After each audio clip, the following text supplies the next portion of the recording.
اسی علم کے حوالے سے اس شخص سے متعلق یہ 4 باتیں جو ہیں لکھ دی جاتی ہیں۔ اب اس کو سمجھنا چاہیے، اصل میں جو بات مسئلہ تقدیر کے سمجھنے میں، جو یوں سمجھیے کہ ایک بہت آسان فارمولہ ہے اگر سمجھنا چاہے انسان، اور یہ میں عرض کر چکا ہوں کہ سمجھنا چاہیں گے تو سمجھ جائیں گے، تفصیل میں جائیں گے تو الجھ جائیں گے، اور مناظرہ اور مباحثہ کریں گے تو گمراہ ہو جائیں گے۔ چنانچہ اسی پر میں حدیث آپ کو سنا چکا ہوں کہ ایک مرتبہ حضرت ابو ہریرہ فرماتے ہیں کہ حضور صلی اللہ علیہ وسلم برآمد ہوئے اپنے حجرے سے، اور ہم مسجد کے گوشے میں بیٹھے ہوئے تقدیر کے بارے میں بحث کر رہے تھے، تو آپ شدید ناراض ہوئے، اور اس قدر آپ کا چہرہ مبارک غصے کی وجہ سے سرخ ہو گیا کہ ایسے محسوس ہوا جیسا آپ کے گالوں میں انار کا رس جو ہے وہ ڈال دیا گیا ہے، وہ اس کے اوپر بہا دیا گیا، وہ سرخ قندھاری انار، اس کا تصور کیجئے، وہ عام انار نہیں جس کے اندر وہ رنگ نہیں ہوتا۔ پھر آپ نے فرمایا غصے سے، کیا تمہیں اس بات کا حکم دیا گیا؟ کیا مجھے تمہاری طرف اسی کام کے لیے بھیجا گیا کہ اس مسئلے میں تم بحث کرو؟ عزمت علیکم میں تاکید کر رہا ہوں اس مسئلے میں بحث سے گریز کرو، بحث مت کرو۔ تو یہ مسئلہ اگرچہ اس اعتبار سے بڑا مشکل ہے، اگرچہ سمجھنا چاہیں تو سمجھ سکتے ہیں، لیکن میں ایک اور حدیث بھی آپ کو سنا دوں کہ اس پر ایمان کس قدر لازم ہے۔ یہ ایک تابعی ہے حضرت ابن دالمی رحمۃ اللہ علیہ، وہ فرماتے ہیں، ذرا طویل حدیث ہے، میں اس کا خلاصہ بیان کر رہا ہوں، کہ میرے دل میں تقدیر کے بارے میں کچھ وسوسے پیدا ہوئے،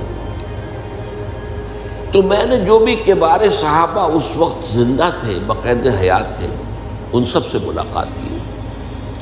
ابی ابن کعب رضی اللہ تعالیٰ عنہ، جن کے بارے میں حضور نے فرمایا ہے کہ اقرأہم ابی ابن کعب، میرے صحابہ میں قرآن کا سب سے بڑا عالم ابی ابن کعب۔ ان کے علاوہ عبداللہ ابن مسعود کے پاس بھی میں گیا رضی اللہ تعالیٰ عنہ، جن کی حدیث ہم پڑھ رہے ہیں۔ حذیفہ بن یمان کے پاس میں گیا رضی اللہ تعالیٰ عنہ۔ ان سب نے ایک بات یہ کہی کہ دیکھو، ایک بات تو یہ جان لو کہ اللہ تعالیٰ کی قدرت سب شے پر حاوی ہے۔ اللہ تعالیٰ اگر لو ان اللہ عذب اہل سماواتہ واہل ارضہ عذبہم وہو غیر ظالم لہم، اللہ اگر تمام آسمان والوں کو اور تمام زمین والوں کو عذاب دے تو اسے عذاب دینے کا حق حاصل ہے، وہ عذاب دے سکتا ہے بغیر اس کے کہ ہم کہیں کہ وہ ظالم ہے۔ تمام زمین والے اور تمام آسمان والوں میں تو نیکوکار بھی آ گئے۔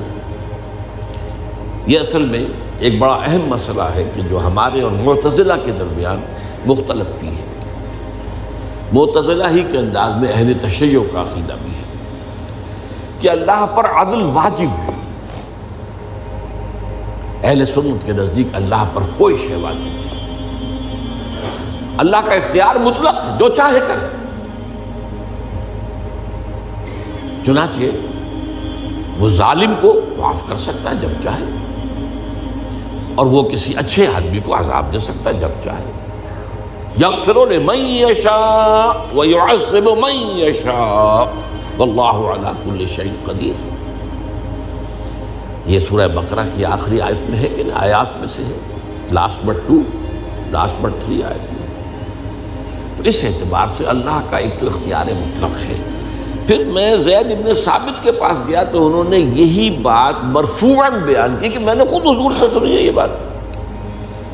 باقی 3 صحابہ کے بارے میں تو وہ کہتے ہیں کہ انہوں نے گویا کہ اپنی رائے کا اظہار کیا، اور اگر اللہ تعالیٰ چاہے لو رحمہم، تمام آسمان والوں اور تمام زمین والوں کو بخش دے اور رحم کرے، لکانت رحمتہ خیرا لہم من اعمالہم، تو اس کی رحمت جو ہے وہ یقیناً لوگوں کے اعمال سے بہت بالا ہے، بلند و برتر ہے، تو جو چاہے کرے۔ وہ ابو جہل کو بخش دے، کون اعتراض کر سکے گا؟ اور وہ کسی سے بڑے شخص کو جو ہے وہ عذاب دے، کون اعتراض کر سکتا ہے؟ اس اعتبار سے پھر انہوں نے فرمایا وَلَوْ أَنفَقْتَ مِثْلَ أُحَدٍ ذَهَبًا اور دیکھو ابن الدیلمی جان لو، اگر تم احد کے پہاڑ کے برابر سونا اللہ کی راہ میں خرچ کرو گے فی سبیل اللہ، ما قبل اللہ منک حتی یؤمن بالقدر، اللہ تعالیٰ اسے تم سے قبول نہیں کرے گا جب تک کہ تم تقدیر پر ایمان نہیں رکھو۔ اور اس کے بعد فرمایا اعلم، جان لو، انما اصابک لم یکن لیخطئک، جو چیز تم پر واقع ہوتی ہے، کوئی تکلیف آتی ہے، کوئی حادثہ پیش آتا ہے، وہ تم سے ٹلنے والا تھا ہی نہیں۔ مطلب یہ کہ تم سوچو کاش میں یوں نہ کرتا، یوں کر دیتا، اگر یہ ہو جاتا، وہ ہو جاتا تو میں بچ جاتا، نہیں، وہ تو آنے والی بات تھی، وہ اللہ کی کتاب، وہ اللہ تعالیٰ کے علم قدیم کے اندر پہلے سے لکھا ہوا تھا، تو موجود ہے، تو وہ تو آنی ہی آنی تھی۔ وَأَنَّمَا أَخْطَأَكَ لَمْ يَكُنْ لِيُصِيبَكَ، اور جو چیز کہ تم سے چھوٹ گئی، جاتی رہی، تمہارے ہاتھ سے نکل گئی، ممکن ہی نہیں تھا کہ وہ تمہیں ملتی، وہ اللہ تعالیٰ کا وہ جو علم قدیم ہے اس کے اندر پہلے سے طے ہے۔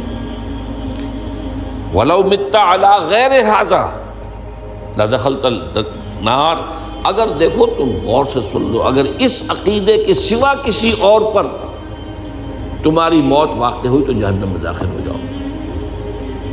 تو یہ اس ایمان بالقدر کی اہمیت کا معاملہ۔ اب اس کے لیے جو میں کہہ رہا تھا کہ ایک فارمولہ جو سمجھ میں آ سکتا ہے وہ یہ ہے، انگریزی کی جو اصطلاحات کے حوالے سے پہلے میں واضح کروں گا وہ ذرا زیادہ واضح ہے۔ ایک ہے پری نالج، کسی چیز کا علم پہلے سے ہونا، ایک ہے پری ڈیسٹینیشن، کسی شے کا پہلے سے طے پا جانا۔ ان دونوں میں گڑبڑ کا نہیں کرنا چاہیے۔ اللہ کا علم قدیم اس کے جبر کو مستلزم نہیں ہے، اس کا علم ہے یہ کہ تم یہ کرو گے، اس کا مطلب یہ نہیں ہے کہ تم اس کے جبر کے تحت کر رہے ہو۔ اس کی ایک سادہ سی مثال میں دیا کرتا ہوں، پھر میں کروں گا، سمجھنا چاہیں تو یہ فارمولہ بہت کافی ہوتا ہے۔ آپ کسی بچے کے سامنے کوئی کھلونا ڈال دیں، آپ کو تقریباً یقین ہے وہ متوجہ ہوگا، اسے اٹھائے گا۔ ہو سکتا ہے بچہ کسی اور دھن میں ہو اس وقت، ادھر اس کی توجہ کسی اور کو نہ اٹھائے، اگر وہ اٹھا لیتا ہے تو آپ کے مجبور کرنے سے تو اس نے نہیں اٹھایا، اس نے تو اٹھایا ہے اپنے انسٹنکٹ کے تحت کہہ لیں، اپنے ارادے کے تحت کہہ لیں، آپ مجبور تو یہ آپ نے کی۔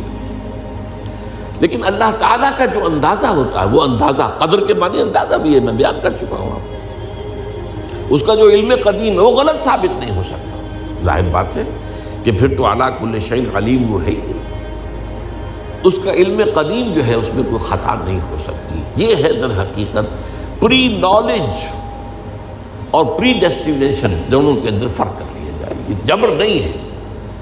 ہاں اللہ تعالیٰ کا علم ہے، اس علم کے مطابق چیز جو ہے وہ لکھتی گئی ہے، وہ تو ہو کر رہی ہے، ہوتی تو ہے، لیکن اس کے